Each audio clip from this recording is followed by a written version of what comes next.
Hello and welcome to Bricks. I'm Adam and this is Bricks. This is my channel for reviewing Lego sets and building them and other Lego related stuff. In this video I'm going to be taking a look at the Lego Dreamzzz Grimkeeper the Cage Monster set. This is set number 71455.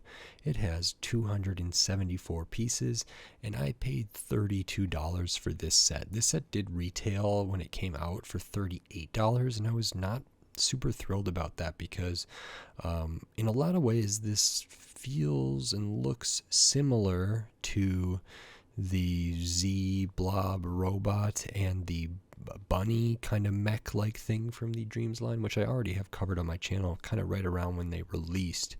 And so I thought the price difference was really strange, but I did really want to look at this because I love like creepy Lego and creepy stuff in general, and this sort of fit like that. And I haven't taken a look at the Nightmare Horse or the Nightmare Ship or whatever those things are called yet, and I would like to in the future, but I did want to take a look at this, and I was able to get this for $32 instead of $38. So, you know, maybe, I don't know what that equates to, 15% off or something like that. And then it was also during another like promotional thing at the store that I bought this for. So when you spend a certain amount on Lego, you got a gift card in return. And so I'm just going to say my effective cost is $32, even though maybe only reason I decided to pull the trigger was because that extra promotional aspect of it. But either way, in this video, I'm going to open this up, I'm going to put this together, and then I'm going to share my thoughts on it. So while I build, I will speed the video up, and then I'll slow it back down to review this set. So until then, enjoy. Okay, so while we look at the build process for this Lego Dreamzzz Grimpkeeper the Cage Monster set, I wanted to say thanks for watching, and then remind you, if you like this video, click the thumbs up. If you like my channel, click the subscribe button. So we start out building the kind of torso area for the Grimpkeeper the Cage Monster, and this was a lot more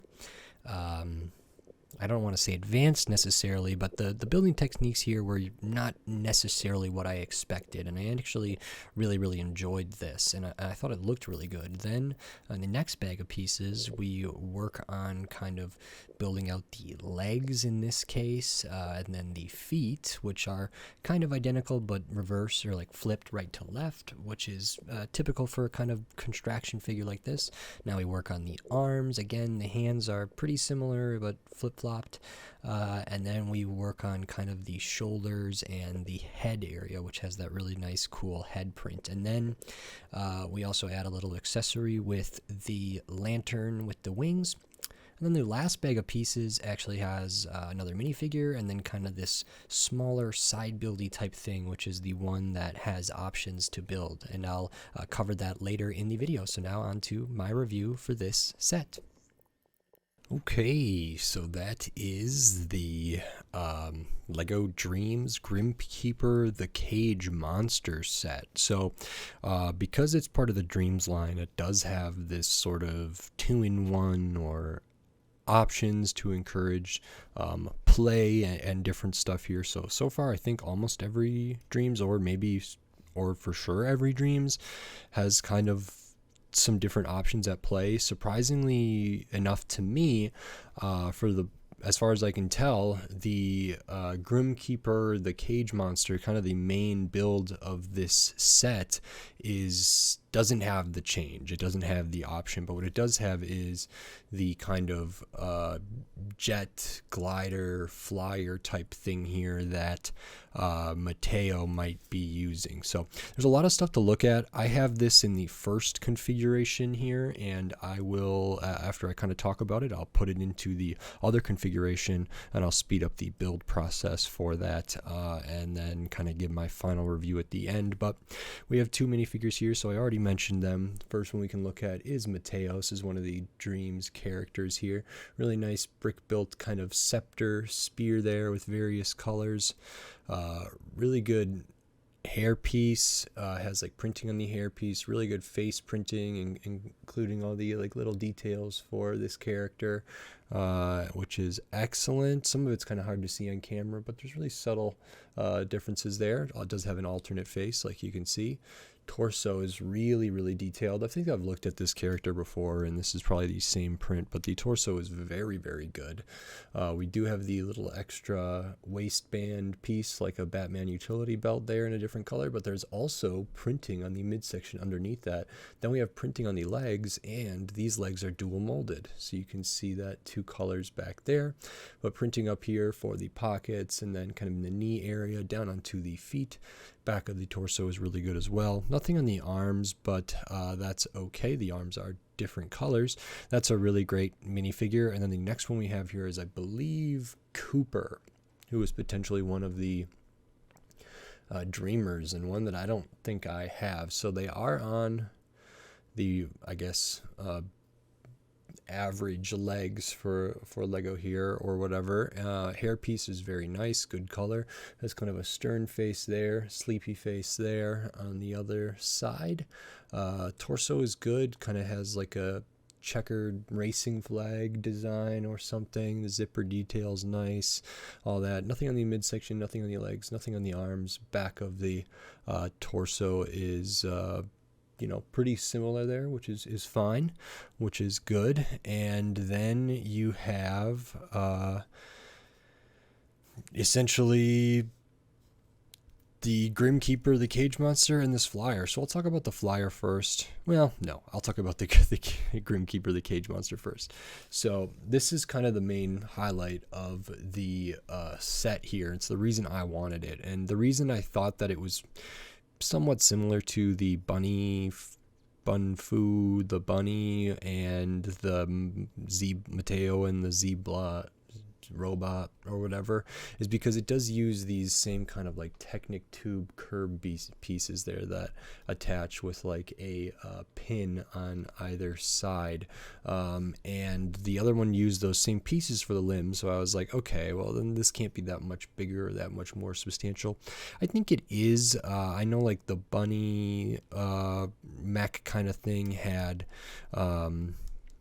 bigger feet than the Z-Blob one. I think these hands are a little bigger, these feet are a little bigger, but certainly like the torso and the head area is more, although I don't think this one has that many more pieces than the like Bunchu the bunny or whatever. I think that one was in the 200s as well, so not a ton of different pieces for the considerable price difference here. But like those other ones, this is like a villain character, or unlike those other ones, this is a villain character, but like those other ones, this is a kind of posable, almost a buildable action feature here, contraction feature figure.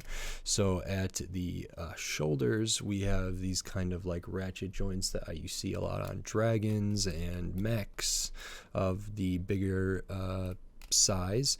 We also can rotate at kind of the elbow area or in the middle of the arm, which we have that bend that we can't change, but we can rotate it and kind of get it wherever. And we can also rotate the wrist on this side.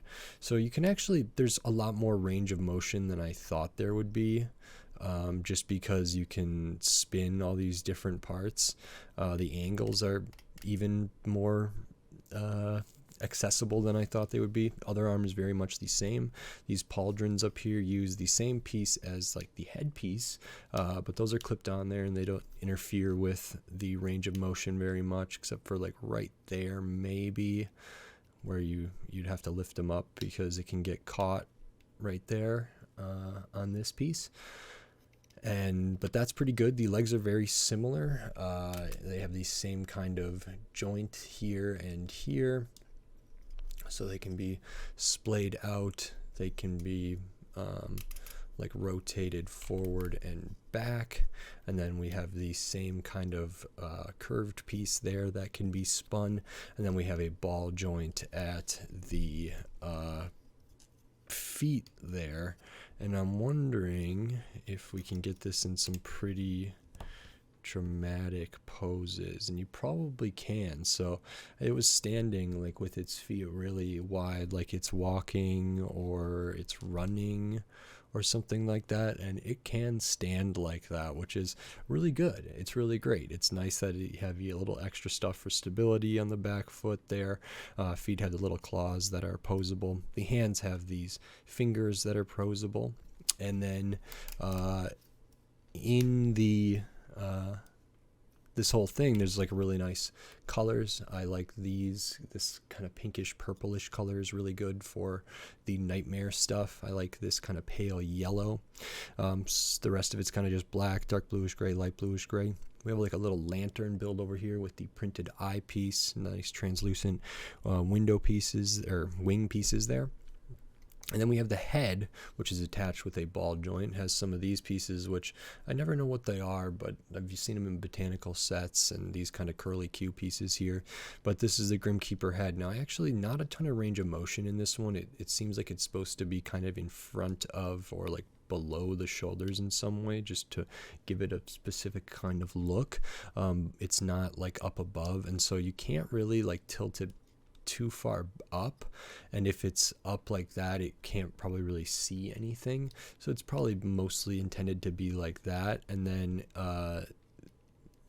while we're looking at that, this, like I said, same piece, this one has the eyes printed on there, and then the mouth uses these same color barb elements, a little smaller one, and that's clipped on there, so you can kind of open the mouth and close it.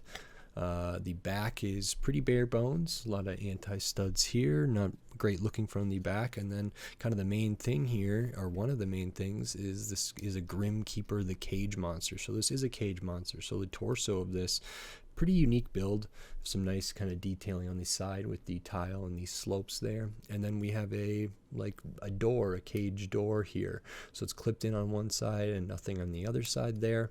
And then it does have the lock printed tile, and that is so a character such as Cooper could be swooped up by this nightmare figure and be locked in there, and maybe Mateo would have to come rescue them. So this is actually pretty cool, and compared to the Bunchu the bunny or Bunchu the bunny and the Z-Blob robot, this one's way more interesting to me. It's more visually interesting. It's just more my style.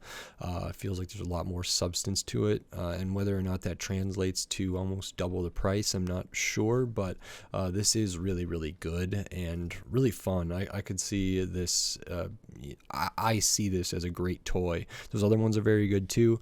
I think this one's just more in my wheelhouse as far as aesthetics and style and color scheme and everything like that. There is clips on the inside of the hands there to hold things, which is very good. And I was really impressed with the posability. I mean, I think the same kind of stuff is true for those other two kind of Dreamzzz mech type characters.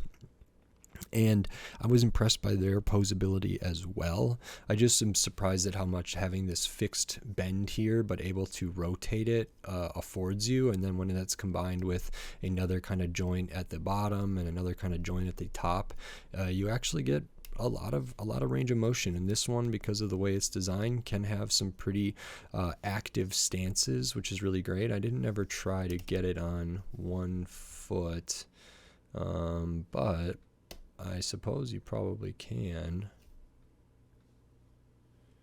Yeah, there we go. So that's just standing on one foot. And so standing like that. So again, that's pretty good. It's well balanced in that way. And pretty fun to build, not terribly challenging, but I think it looks great. And then the other thing, like I said, the other thing we have here is this little jet flyer thing here. So we use these kind of like canopy or petal like pieces in the translucent there. We do have Z-Blob is the translucent blob in there with the printed eyes, couple tiles there, stud shooters up front. We do have a printed control panel here, no stickers in this set at all, and then some more, just a translucent brick back here. This is super basic. It's fine. The stud shooters are nice. We do have a bunch of these same kind of translucent, I think green tiles to fire out of the 2 stud shooters, and they could be fired individually or one, or both at the same time. And this is totally swooshable, totally okay, but it's nothing too special. I did think that, I usually look at the extra pieces, and one thing I noticed with the dream sets is there was occasionally like extra pieces that needed to be employed for the alternate build, and then you're kind of like left with extra stuff. This one only had 2, so this hinge piece here is kind of the only ones that are left over, besides the ones over here, which are the traditional smaller Lego pieces that you would get extras of. So now that we've looked at that, I'm actually going to take this apart and look at the alternate build, which is supposed to be kind of a hovercraft type vehicle. So I'm going to go to that page, and I will speed up the disassembly and the build process, and then I'll slow it back down to review this kind of alternate build here.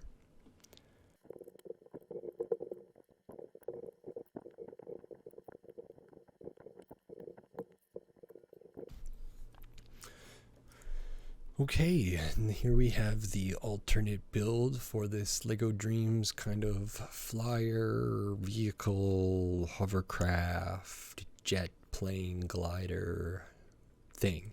I think they call this kind of a hover bike. So uses almost all the same pieces. Like I mentioned, it does include that little like hinge piece there. It does not use this bigger 2x6 or this 1x2. But that's okay, and this is pretty cool. So instead of these being wings, I imagine these being kind of, the front and back, and maybe this is where like propulsion is coming out of for a hover vehicle. It's almost like you can imagine these being fenders, and there's like invisible wheels underneath there, which is very cool. There's a spot to sit. We move these stud shooters out to the side, which I like. And I kind of like the overall aesthetic and the curves of this. There's something about this little combination of curves that actually feels very much like a bike, like a motorcycle or something like that, which I think is really smart. It almost looks like a seat and, the tank, the gas tank or whatever in there. And I think that's really cool. Of course, we still have Z-Bob on there. They can be moved a little bit. Spot for Mateo still use the printed slope there for the control panel. So I actually think I like this one more. They're both fine.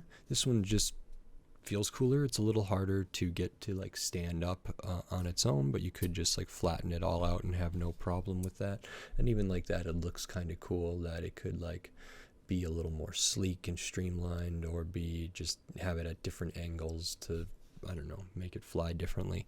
And I think that's really, really cool. So I actually like this one more than the other one. And that's kind of it for this set. I will show the extra pieces. So let me just separate everything here. These are the extra pieces and the minifigures that are like typically here. But one thing I didn't show, you get the hourglass piece here, which is nice. And then the hourglass tile there, which is very nice. And then the extra pieces here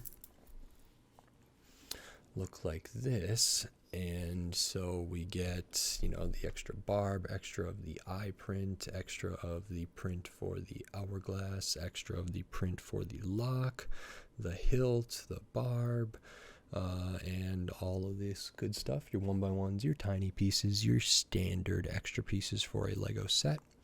And this set is 274 pieces, 2 minifigures, no stickers, all prints, and this set costs $38, but I paid $32. And as far as the other Dreamzzz kind of sets, I believe the let me check. Mateo and Z-Blob had 237 pieces. Izzy and the Bunchu, the bunny, had 259, and this one has 274. So what is that? 15 pieces? Something like 15 pieces different. Maybe there is, a good amount of difference in them. I think that's a little bit extreme as far as a price difference goes. They don't feel so different, and I would be interesting to see them in size comparisons. This one compared to specifically like Bunchu the bunny, because I feel like that's probably the closer analog, considering how much more the torso and the feet and the ears and the head are built out than the Z-Blob robot, because this one has kind of more stuff built out as well.